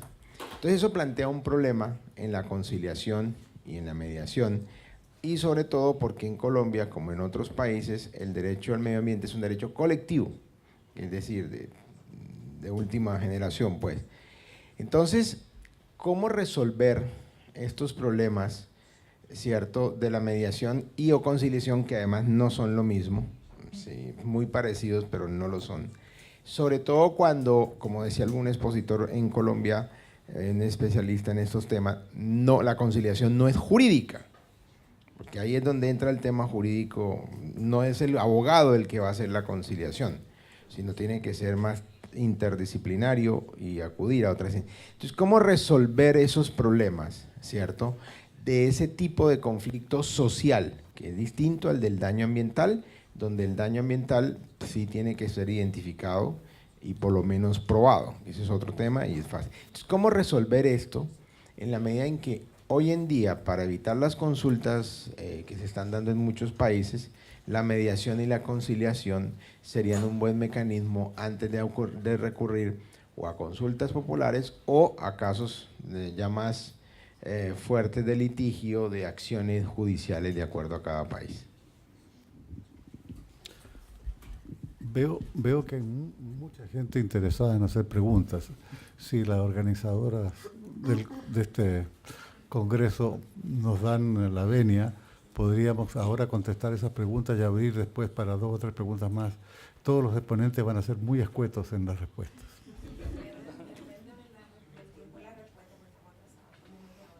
Sí, Claudia es socia de Peter en esto del tiempo. Ok, entonces le voy a pedir a los panelistas que por favor entonces contenten estas preguntas y después abrimos para un par de preguntas más. Gracias. Ya. Muy bien. En aras de no atrasarnos más, voy a responder las preguntas que creo que tenían que ver con mi exposición y después ceder la palabra aquí al doctor. Bueno, me voy a referir a la persona que preguntó usted sobre Guatemala. Sí, claro que veo el contexto de lo que les está sucediendo y voy otra vez a poner como ejemplo la legislación mexicana, aclarando que otra vez no porque algo esté regulado en la legislación quiere decir que de facto ha tenido éxito. Pero nosotros tenemos muy recientemente una reforma energética que se habló en los medios, o sea, creo que los que estamos aquí presentes pueden alguna vez haber escuchado sobre esto. Y en esta reforma energética se preveía este tipo de situaciones que comenta usted. Entonces, el legislador lo que dice es, para proyectos de energía eléctrica y para proyectos de hidrocarburos, se requiere hacer un estudio de impacto social y una evaluación de impacto social. Esto después de haber hecho la consulta previa. La evaluación de impacto social hace el promovente, o sea, la empresa. En esa evaluación de impacto social debe incluir un plan de gestión social. Y en ese plan de gestión social debe decir cómo va a minimizar los efectos negativos en el impacto social y cómo va a maximizar los efectos positivos. Esto es aparte de la evaluación de impacto ambiental. Entonces, igual que en mi exposición digo, tenemos mucho por hacer en México, no nada más los proyectos sobre hidrocarburos y sobre energía eléctrica producen impactos sociales. Construir, por ejemplo, una carretera puede impactar socialmente. Como ambientalista para mí y aparte como investigadora, es súper difícil separar impacto ambiental de impacto social cuando para mí todo está entrelazado, pero ese es otro tema. O sea, lo que quiero decir es, en México, a través de estas herramientas, se está tratando de prevenir el cierre de proyectos posteriores, como lo que parece que está pasando en Guatemala. Y respecto a la persona que preguntaba sobre Colombia, de cómo si la mediación está prohibida en Colombia, cómo utilizarla, pues precisamente creo que era parte de lo que quería dar a conocer con mi exposición. Los conflictos pueden ir a mediación o a conciliación si el bien es disponible o si lo autoriza expresamente la ley. Entonces, eso es lo que hizo México. Decir, bueno, ahora en la Ley Federal de Responsabilidad Ambiental está permitido expresamente, entonces no hay duda, incluso si nos gusta o no, La mediación y la conciliación se pueden emplear. Y respecto a la legitimación activa, el artículo 28 de la Ley Federal de Responsabilidad Ambiental expresa quiénes son los que tienen legitimación para demandar o bien para ir a un medio alterno. Pueden ser ONGs, la Procuraduría Federal de Protección al Ambiente representando a la sociedad o la comunidad adyacente. Claro que también queda duda, ¿y quién es la comunidad adyacente, verdad? O sea, insisto, hay mucho todavía por hacer, pero creo que eso puede servir de modelo para otros países. Gracias. Bueno, para responder esas tres preguntas, en primer lugar, sobre el convenio 169 de la Organización Internacional del Trabajo, OIT, referente a la opinión sobre proyectos mineros en territorio indígena. Y particularmente soy, digamos, partidario de desarrollar actividad minera en territorio indígena. Claro, eso debe ser un espanto para todos nosotros aquí ahora, pero esa relación entre mercado, comunidades indígenas y Estado existe en Canadá y Australia. Solo que hay una diferencia enorme en lo que se refiere a la eficiencia de la institucionalidad ambiental canadiense y australiana con países de la Alianza del Pacífico. Nosotros no tenemos la fortaleza de nuestras instituciones, que quiere decir que nosotros no aplicamos el objetivo 16 de la Agenda 2030. Entonces, vendría a ser, sí, una actividad minera en esos territorios, respetando claramente el convenio 169 de la OIT. Perú y Chile guardan características similares en lo que se refiere a la pluriculturalidad del Estado. Nosotros somos, Perú y Chile, lo reitero, somos países pluriculturales en el sentido de que venimos, nuestra sangre, nuestra descendencia viene propiamente de comunidades indígenas. Nosotros venimos de los incas, de los aymaras, de los tiahuanaco. Particularmente yo no sé de qué comunidad indígena venga, pero seguro tengo descendencia indígena. Y Chile también, a través de los mapuches, ¿no? Y los araucanos, y ahí va adelante. Entonces, hablar de resolución de conflictos socioambientales mineros en Chile y en Perú específicamente, y también Colombia y México, guarda una peculiaridad especial que hoy en día esas comunidades indígenas no desean minería, pero la minería, respetando el convenio, sí puede generar una alianza económica entre estos dos grupos, pueblos indígenas, Estado y mercado. Por otro lado, respondiendo a la pregunta de la institucionalidad ambiental en Chile, estos 4 países de la Alianza del Pacífico tienen tratado de libre comercio con China y los Estados Unidos. ¿Qué quiere decir? Que el hecho de tú suscribir un tratado internacional, automáticamente tú tienes una integración y un dinamismo mayor en el comercio, en la inversión, en la captación de inversión. ¿Qué quiere decir? El hecho de tú ingresar a ese tratado y a ese dinamismo, automáticamente tú colocas una bandera al Estado y que dice flexibilización a las leyes. Y esa flexibilización a las leyes está arraigado en el tema ambiental.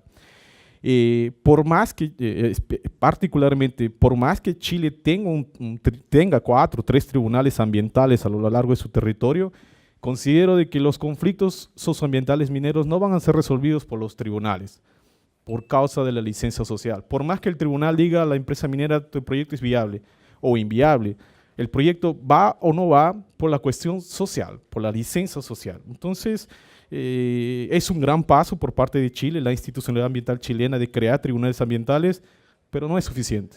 Quizás el único que tiene la autoridad plena para efectivar los derechos de las partes, de la libre iniciativa privada por parte de la industria minera y del ciudadano, del individuo, sociedad, sea propiamente el Tribunal de Justicia, la Corte Suprema de Justicia de Chile.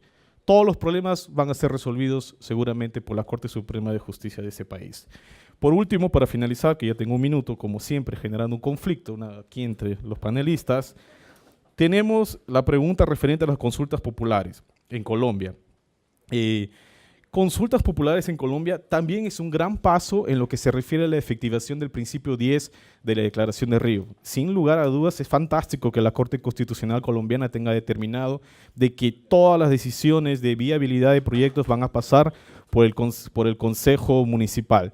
de donde se encuentra el proyecto minero, y propiamente a través de las consultas populares. Es fantástico eso. Es un gran paso para la efectivización del principio 10. Sin embargo, también no es lo adecuado en lo que se refiere a la no viabilidad de proyectos. No podemos dejar parado un proyecto enorme como Colosa, que tiene 3.000 millones de dólares de inversión. Es grandísimo para el país, para Colombia. Pero al mismo tiempo también no podemos generar un impacto negativo para el medio ambiente. Quizás los colombianos, aquí ustedes presentes, tengan mejor información y mejores técnicas para resolver esos conflictos. Yo Colombia lo conozco muy bien, he viajado varias veces, amo ese país. Ojalá que también sea resolvido ese problema de la Colosa. En Perú también tenemos el Conga, que es el proyecto de 5.000 millones de dólares, que es enorme. Pero también nosotros, la institucionalidad peruana, colombiana, chilena, es muy débil. Entonces, queda en eso. Muchas gracias por su atención. Gracias. Ok. Bueno, las dos últimas preguntas, nada más. Buenos días. Primero, yo soy mapuche y quiero dirigirme al señor del ente. Me causa un poco sentimientos encontrados su opinión, ¿ya? Y voy a hacer un pequeño comentario nomás primero y después voy a hacer algunas preguntas. Yo entiendo que cuando hace un estudio, una investigación, en lo personal, mío va a hacerlo sobre el proceso indígena en Colombia, siempre académicamente se nos enseña, ¿no es cierto?, para hacer una tesis, pues yo soy parte del problema, ser objetivo. Y creo que usted, muy sinceramente, al expresar su posición frente al aspecto minero, también ahí yo quisiera cuestionarle un poco qué grado de objetividad va a tener esa investigación. Ese es un punto. ¿Ya? Lo otro, con respecto al mecanismo de tutela que funciona, ¿cierto?, en todos los ordenamientos jurídicos latinoamericanos, ¿cómo se resuelve eso? ¿Ya? Entre el Estado y política ambiental. Es un tema, ¿no es cierto?, nuestra investigación, cómo se analiza y se ve. Segundo, un cuestionamiento al Estado de Canadá también. Usted está planteando el tema de la licencia social de Canadá y todo, cuando el mayor inversor de proyectos mineros en América Latina es Canadá. Entonces veo por parte del Estado de Canadá, en términos políticos, una doble moral en ese aspecto. Con respecto al tema del convenio 69, y más, los dos únicos instrumentos internacionales de defensa de los pueblos indígenas a nivel global son el convenio 169, ¿no es cierto?, y la declaración, ¿no es cierto?, del año 2007. ¿Ya? Dentro de ese marco, nosotros estamos viviendo en Chile también muy fuertemente una nueva constitución. ¿Ah? Y yo soy opositor a lo que se está dando, a eso, porque se tiende a reglamentar, digamos, con el caso que ha pasado en el caso de Guatemala también. Y para nosotros, cuando se reglamenta eso, tiende a anular más los derechos de los pueblos indígenas, más que aumentarlos. Y para finalizar, para nosotros, los proyectos mineros, energéticos, ¿no es cierto?, son temas estratégicos, ¿no es cierto?, y que están en el centro del debate político regional, a nivel político. ¿Ya? Y eso se ha discutido mucho en la CEPAL también. Pero a mí me parece también, para nosotros, los indígenas, los proyectos estratégicos para los estados son polos de desarrollo, pero para nosotros son zonas de sacrificio. Entonces quiero ver también ese análisis suyo, su investigación, y que pueda hacer un aporte también a los pueblos indígenas de América Latina. Pero me gustaría más objetividad desde el lado de su investigación, porque hay que tener mucho cuidado cuando hay que tomar posición y a la vez también eso puede ser muy incidente en las políticas de Estado. Eso. Una última pregunta. En primer lugar, quiero dejar claro que este trabajo de investigación de los conflictos socioambientales mineros... ¿Puedo responder? Chao. Adelante, por favor. Gracias. Bueno, me parece súper interesante en tu ponencia hablar sobre el tema de las licencias ambientales. Para conocimiento, en Ecuador el Estado acaba de otorgar, entre octubre del 2016 hasta el día de hoy en la mañana, 237 nuevas concesiones. ¿sí? Concesiones mineras. Como ustedes saben, nosotros sí tenemos poblaciones indígenas, pueblos montubios, afroecuatorianos, por lo cual en nuestra Constitución contempla la consulta previa, libre e informada como una figura no vinculante. Nosotros ya como antecedente tuvimos un caso de la comunidad de Sarayacu versus el Estado ecuatoriano por la falta de consulta previa, en la cual la CIDH se pronunció con respecto a que la consulta debe hacerse cuando se vayan a afectar, ojo, la palabra aquí afectar es muy importante, cuando se vayan a afectar tierras indígenas. Además, la Constitución ecuatoriana contempla que la consulta previa, libre e informada debe ser obligatoria y oportuna. Entonces, aquí la palabra oportuna también juega un rol fundamental. ¿Por qué digo esto? Estadísticamente se ha comprobado que de cada 100 concesiones otorgadas, una llega a explotarse. Si es que nosotros llevamos a un proceso de consulta libre que es constitucionalmente obligatorio, pero también debe ser oportuno, a consultar a los pueblos, no solo se genera por parte de esta consulta una ventana para un conflicto social, sino también una expectativa social, que si bien en la consulta previa puede ser positivo y se pasen esos filtros y se llegue a iniciar la exploración, en nuestro caso hay dos periodos de exploración, la exploración inicial y la exploración avanzada, tal vez esas concesiones que fueron consultadas no lleguen a explotarse, porque recuerdo, de cada 100, una se llega a explotar. Y ahí va a generar el Estado un conflicto, porque la expectativa de las poblaciones con respecto a la economía y a las tasas de trabajo son las que generarán el conflicto contra una empresa que ya no va a explotar ahí porque no es rentable. Entonces, frente a estos casos, que es un poco ver la moneda desde la otra cara, ¿cómo en tu paper se puede enfrentar esto desde el Estado? En primer lugar, quiero dejar claro que el tema de los conflictos socioambientales mineros, todos los casos y posiciones y todo lo que tiene que ver con principio 10 de la creación de ríos, de este trabajo específico de los conflictos no se abordó en ningún momento territorio indígena. O sea, la autoría es entre el doctor Guillermo Acuña en ese tema y la mía propiamente. Territorio indígena, minería en territorio indígena es otro asunto, así que quiero dejar eso bien claro. En primer lugar, referente al señor que es de la comunidad mapuche, que fue lo que indicó, las opiniones son respetadas. Yo respeto su opinión, lo respeto usted propiamente, antes todo por la persona que es usted, no siendo necesariamente por ser indígena, sino por su persona, porque usted es sujeto de derecho igual que yo. Somos todos ciudadanos iguales, sin distinción. Referente a la viabilidad de proyectos mineros en territorio mapuche, hace 6 meses atrás, bueno, no solamente 6 meses atrás, siempre hubo conflicto directo, una tensión entre el Estado chileno, el gobierno, la comunidad mapuche y el mercado, en este caso, empresa minera. Mi opinión está más basada en la experiencia internacional, en la experiencia canadiense y australiana, porque también ellos fueron muy reacios al inicio en aceptar esa alianza entre los tres, pero hoy en día, curiosamente, cuando usted analiza el mapa del Atlas de Justicia Ambiental, de cuáles son esos conflictos socioambientales mineros en Canadá y Australia, usted va a ver que existen solo 2 problemas, 2 conflictos. Y Canadá tiene una población de más de 100 millones, Chile tiene aproximadamente de 16 millones.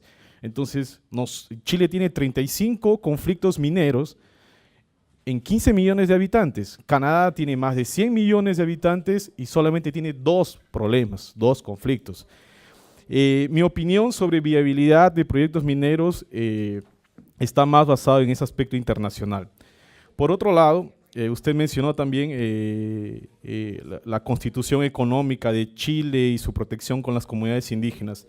Si bien es cierto, la Constitución Económica de Chile, de Pinochet, propiamente estructurado, tiene un marco legal liberal, tiene un marco legal de la libre iniciativa privada, comercio, inversión y todo lo demás, pero también indirectamente protege las comunidades indígenas. La Convención 169 de la OIT protege a las comunidades indígenas, pero no se confunda consulta con restricción, y eso lo digo a título personal. Consulta es si el Estado va a estructurar una mesa de diálogo y va a decir ustedes desean el proyecto minero, no desean el proyecto minero, pero el Estado a través del gobierno lo hace consultando La convención de la 169 de la OIT no dice que los pueblos tienen, digamos probablemente, el derecho de restringir. Eso que quede claro. Si ustedes leen la convención, no se habla en ningún momento de restricción por parte de los pueblos, sino consultar. ¿Qué quiere decir? De que el Estado, como mencionó anteriormente, dentro de aspectos de resolución de conflictos multidisciplinar, va a tener una posición sociopolítica, una posición socioambiental y socioeconómica, no solamente social. No solamente por la consulta popular va a decir, el pueblo no desea, entonces no hay minería. No, tiene que ver también la cuestión ambiental y sobre todo la cuestión económica, el desarrollo de esos países, el desarrollo de esas comunidades locales. Por último, referente a la Constitución ecuatoriana que fue mencionada, que no fue una pregunta también, la Constitución ecuatoriana, cuando analizamos, es muy linda. Desde mi punto de vista, la Constitución ecuatoriana habla del derecho a la tierra, de la Pachamama, de los derechos de naturaleza. Es espectacular, pero esa Constitución no está hecha para Ecuador, porque Ecuador, sus márgenes, sus índices de institucionalidad ambiental son débiles, sus tribunales de justicia son muy débiles. Entonces, una constitución que por regla general, y porque regla impide todo proyecto minero, tiene una excepción. La excepción es que solamente proyectos mineros serán ejecutados con autorización del presidente de la República. En el gobierno de Correa se tenía en cuenta esa regla, no al proyecto minero. Sin embargo, la excepción era salvo si el Poder Ejecutivo lo considera. Solo que esa excepción fue regla. ¿Entiendes? Entonces, ese es el punto central que deseo hablar. La Constitución económica, la Constitución ecuatoriana es admirable, pero la regla no siempre se cumple y la excepción pasa a ser regla en la viabilidad de esos proyectos. Muchas gracias por su atención. Okay, let me try and do a very quick summary. I cannot do justice to the discussion, and Eduardo will close. So we began this morning with Margarita also starting with the mining sector and conflicts, right, especially in Colombia, in a context of conflicts and some acts of violence and that whole fragile context there. A big emphasis in her presentation was that we need not only good laws and regulations, which we have to have, but also education, building capacity, and a social compact. And I think she emphasized building awareness and commitment of people.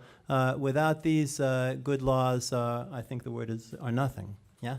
So then we had Cyril, and she brought us into this fabulous discussion of combining disciplines as a key to preventing and resolving conflicts.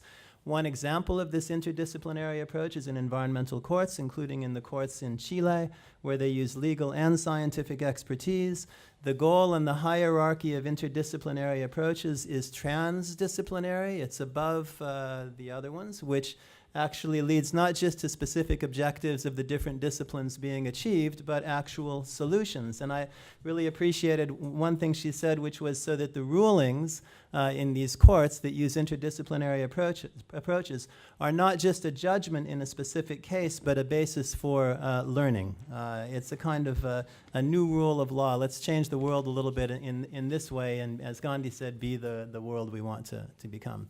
Then we moved to Angelina, and this kind of flows, I think, in a very nice way on issues about how to resolve conflicts. She mentioned the traditional way is courts of law, but beyond that, we are also making many efforts now with mediations, and there are maybe different approaches and accents of mediation in the civil law systems and the common law systems. Sometimes mediation is not explicitly called for in the law, but it's used in practice. It facilitates citizen engagement, which relates back to the earlier discussions. She mentioned in Mexico, if I got it right, the Constitution stipulates alternative measures, which I think is an important example for all of us. And then we went lastly to Ricardo, which was the fresh discussion that we just had, looking at the Pacific countries and highlighting this point of social conflict as a key to also looking at and understanding environmental conflict with the multiplicity of issues and rights and interests, including gender rights, access to resources, issues and impacts relating to extraction, the rights of indigenous peoples, and the discussion I think we just had mentioned and highlights that these are very serious conflicts. These are not simple things. one of the key points here was the need for being inclusive, so we have inclusive societies, and to analyze prevention opportunities so we don't just take action after the fact, the importance of access to information, and the political dimensions of these, and the need for what we just had, which was this kind of dialogue. So if, just to close, one little thought, I think it was Sibyl who mentioned Gandhi. It also came to me, one of the things Mahatma Gandhi said when he's speaking to us as lawyers, when he was a practicing lawyer in South Africa, he said, "I have discovered the true purpose of being a lawyer, which is to join two parties torn asunder."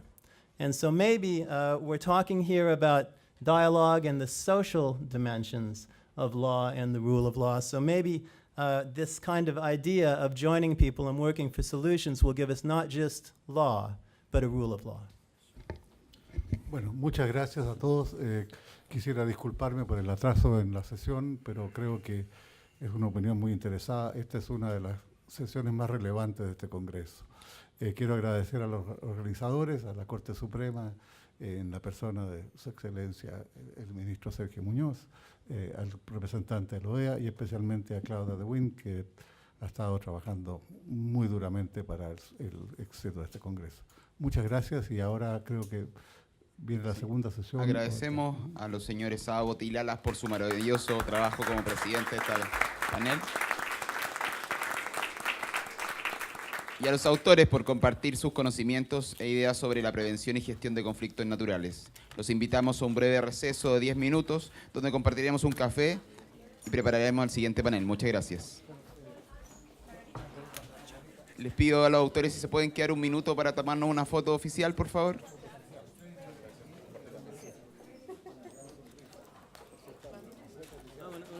¿Puedo pedir una foto?